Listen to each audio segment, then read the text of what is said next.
اعوذ باللہ من الشیطان الرجیم بسم اللہ الرحمن الرحیم ولا تسبوا الذین يدعون من دون اللہ فيسبوا اللہ عدوا بغیر علم كذلك زينا لكل أمة عملهم ثم إلى ربهم مرجعهم فينبئهم بما كانوا يعملون۔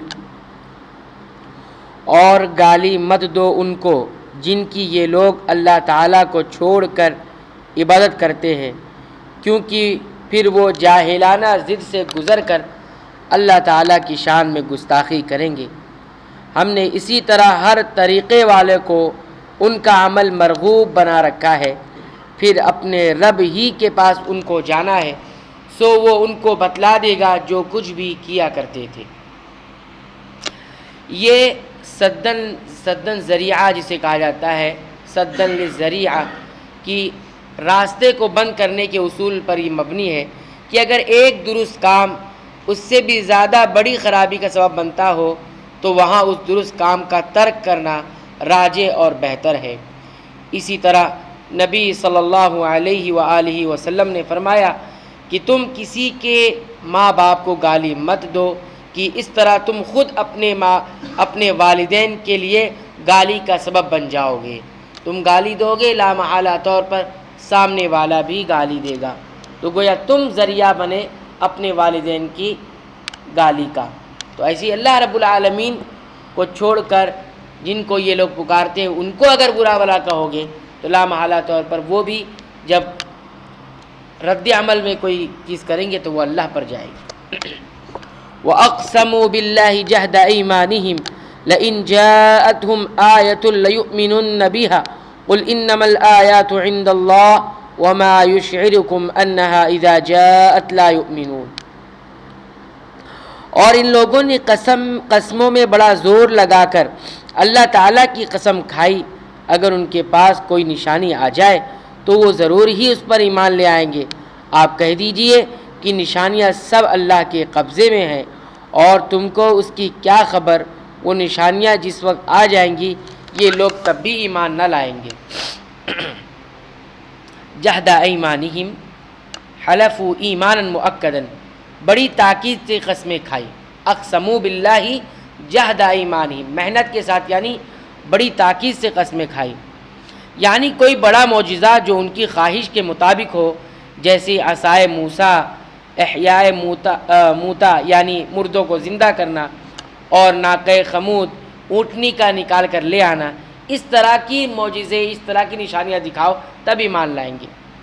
ان کا یہ مطالبہ خرق عادت، تعنت اور عناد کے طور پر ہے، طلب ہدایت کی نیت سے نہیں ہے۔ یہ جو معجزے کا مطالبہ کرتے ہیں کہ کوئی ظاہری نشانی ہمارے سامنے لے آئیں جس طرح سے پچھلی امتوں میں آئی ہے، تو یہ کوئی ایمان لانے کے لیے نہیں تھی، بلکہ یہ تو صرف اور صرف ایک بغض اور عناد کی وجہ سے تھی، نیت ٹھیک نہیں تھی۔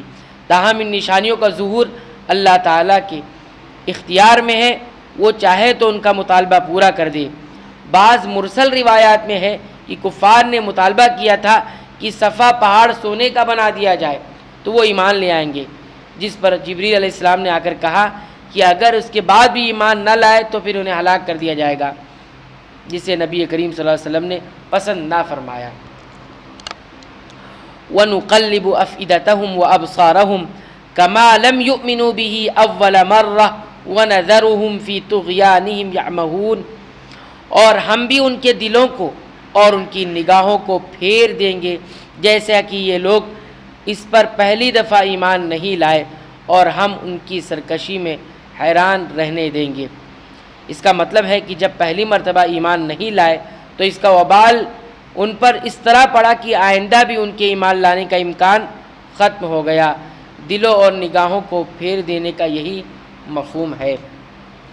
وَلَوْ أَنَّنَا نَزَّلْنَا إِلَيْهِمُ الْمَلَائِكَةَ وَكَلَّمَهُمُ الْمَوْتَى وَحَشَرْنَا عَلَيْهِمْ كُلَّ شَيْءٍ قُبُلًا مَا كَانُوا لِيُؤْمِنُوا إِلَّا أَن يَشَاءَ اللَّهُ وَلَكِنَّ أَكْثَرَهُمْ يَجْهَلُونَ۔ اور اگر ہم ان کے پاس فرشتوں کو بھی بھیج دیتے اور ان سے مردے باتیں کرنے لگتے، اور ہم تمام موجودات کو ان کے پاس ان کی آنکھوں کے روبرو لا کر جمع کر دیتے ہیں، تب بھی یہ لوگ ہرگز ایمان نہ لاتے۔ ہاں اگر اللہ تعالیٰ ہی چاہے تو اور بات ہے، لیکن ان میں سے زیادہ لوگ جہالت کی باتیں کرتے ہیں۔ وہ حضرت محمد مصطفیٰ صلی اللہ علیہ وسلم کی رسالت کی تصدیق کرتے تھے۔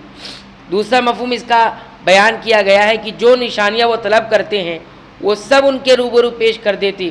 اور ایک مفہوم یہ بھی بیان کیا گیا ہے کہ ہر چیز جمع ہو کر گروہ در گروہ یہ گواہی دے کہ پیغمبروں کا سلسلہ برحق ہے، تو ان تمام نشانیوں اور مطالبوں کے پورا کر دینے کے باوجود یہ ایمان لانے والے نہیں ہیں، مگر جس کو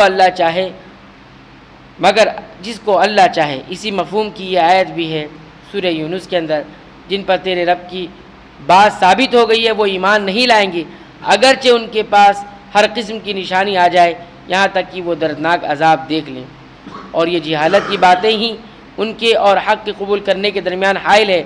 اگر جہالت کا پردہ اٹھ جائے تو شاید حق ان کی سمجھ میں آ جائے اور اللہ کی مشیت سے حق کو اپنا لیں۔